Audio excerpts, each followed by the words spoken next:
Hello दोस्तों, मेरे channel में आपका स्वागत। दोस्तों मैं हूं विशाल। मैं नरेशन पढ़ा रहा हूं, डायरेक्ट और इनडायरेक्ट। तो मैंने पार्ट 1 पार्ट 2 दे दिया है। अगर आपको पूरी जड़ से जानना है इन नरेशन होता क्या है और इनडायरेक्ट स्पीच होता क्या है, तो आपको शुरुआत से देखना होगा सारे video.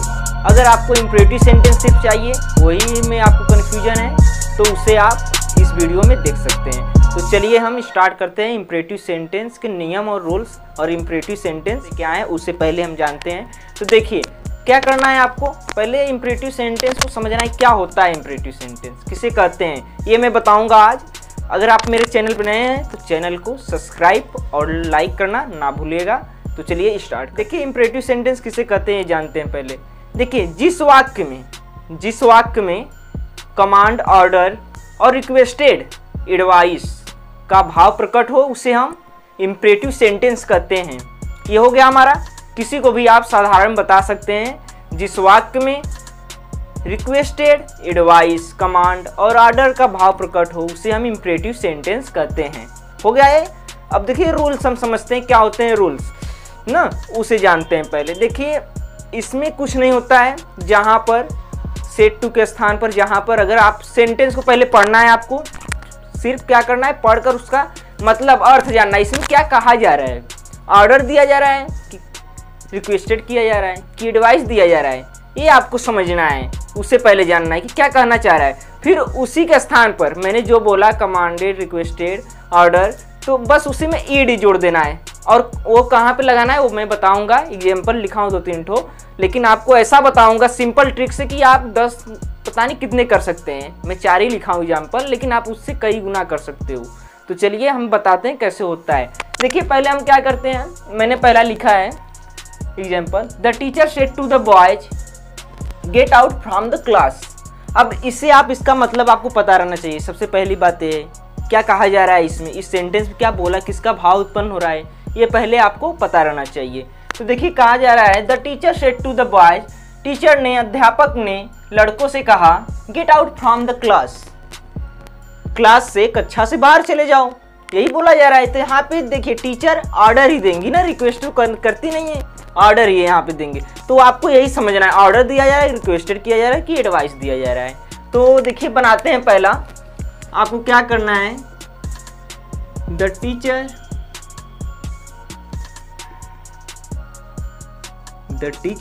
Said to the boys. अब देखिए यहाँ पे किसका भाव उत्पन्न हो रहा है, ऑर्डर का। तो ऑर्डर्ड हो जाएगा इसका ना, क्या करेंगे, ऑर्डर्ड टू द। अब सेट टू का तो यही हो गया, ऑर्डर्ड। अब देखिए सेट टू का अर्थ होता है से कहा, ये होता है ना, ऑर्डर्ड द बॉयज।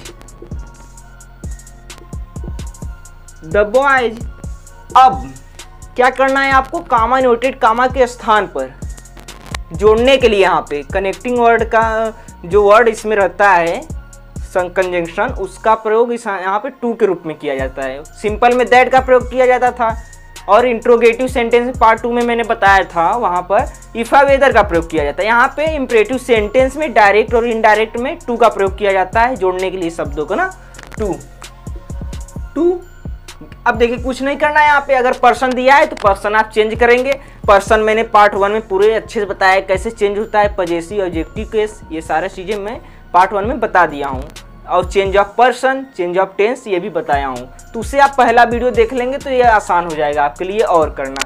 क्या होगा, द बॉयज टू, अब यही उतार देना है आपको, गेट आउट फ्रॉम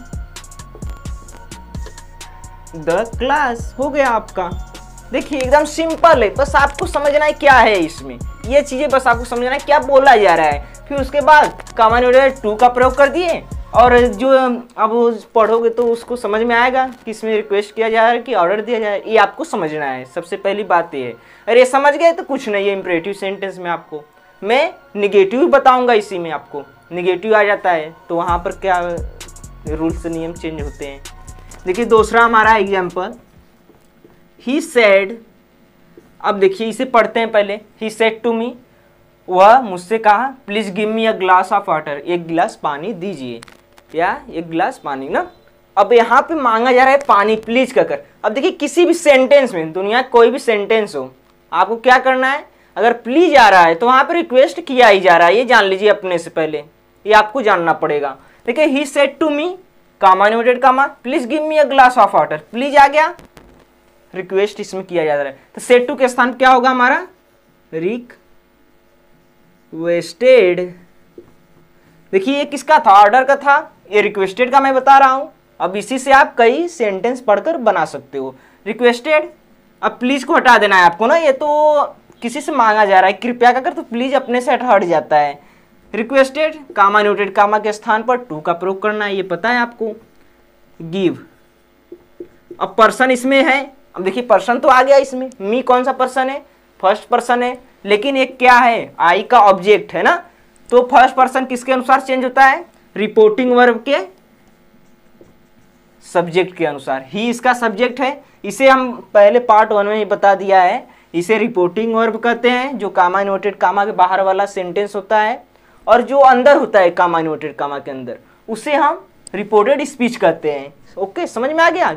और रिपोर्टिंग वर्ब इसलिए कहा जाता है कि वही तो बोल रहा है ना, वही रिपोर्ट कर रहा है, किसी से बोल रहा है, तो उसी को हम रिपोर्टिंग वर्ब कहते हैं।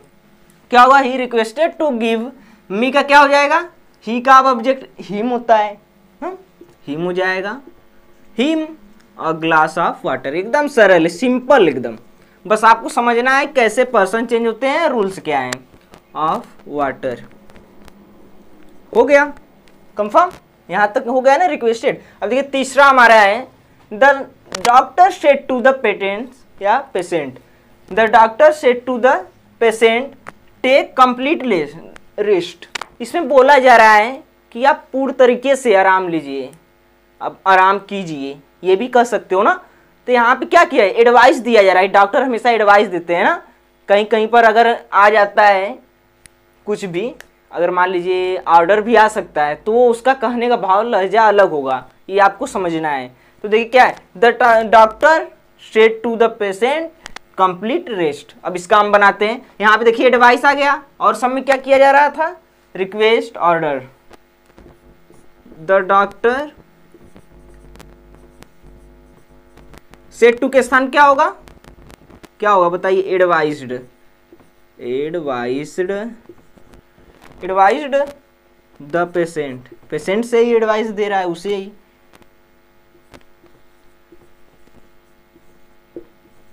द पेशेंट टेक, अब देखिए इसमें एक पर्सन है, कोई सब्जेक्ट है, कोई रिपोर्टेड स्पीच कुछ नहीं है, आपको सिर्फ टू का कर, कामा इन्वर्टेड कामा के स्थान पर टू का कर उतार देना है। अगर अब पर्सन नहीं दिया है, बस एकदम सिंपल में हो जाएगा आपको, ये नहीं कि इसमें पर्सन अफसर दिया ही नहीं है, पर्सन कहें बदलने के लिए, नहीं नहीं, पर्सन दिया है तब उसे आप बदलिए, नहीं तो जिन बदलिए, जो है उसी को उतार दीजिए, टू का कर बस सिर्फ जोड़ दीजिए। टेक, टेक कंप्लीट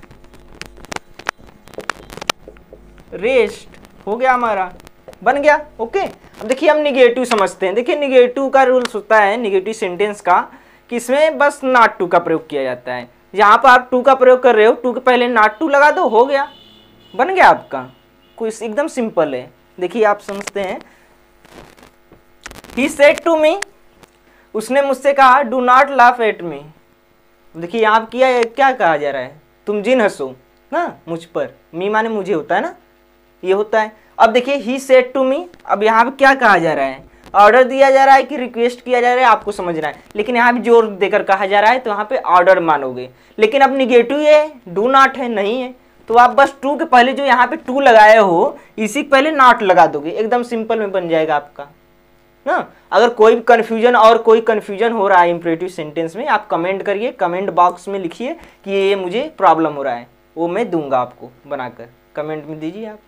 और किसी और सेंटेंस का नहीं आ रहा है, पैसिव वॉइस एक्टिव वॉइस भी मैं दूंगा आपको, तो इसमें आपको टेंशन लेने की जरूरत नहीं है, आराम से पढ़िए बस।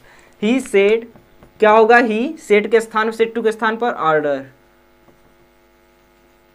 ऑर्डर्ड नॉट टू, देखिए नॉट टू, कामा इन्वर्टेड मी यहाँ पे आएगा, सॉरी।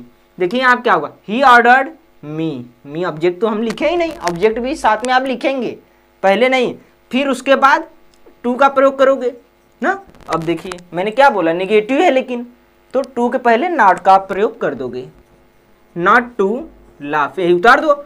अब देखिए मी इसमें आया है पर्सन, इसमें आया है, तो आपको पर्सन को भी देखना है साथ में कि पर्सन है कि नहीं इसमें। तो क्या है, लाफ एट, अब मी कौन सा पर्सन है, ये ऑब्जेक्ट है, ऑब्जेक्टिव केस है ना। मी किसका ऑब्जेक्ट है, आई का। अब मी की पर्सन भी देखना है, मी फर्स्ट पर्सन है, किसके अनुसार, रिपोर्टिंग वर्ब की किसके अनुसार बदलेगा, सब्जेक्ट के अनुसार बदलेगा। ही का ऑब्जेक्ट जो रहेगा, ये अब पजेसिव केस रहता तो पजेसिव माई का, फिर ही के लिए ही हो जाता, लेकिन यहाँ क्या है, ऑब्जेक्टिव केस है, तो मी ऑब्जेक्टिव केस है, तो मी का आई का मी होता है ऑब्जेक्टिव केस।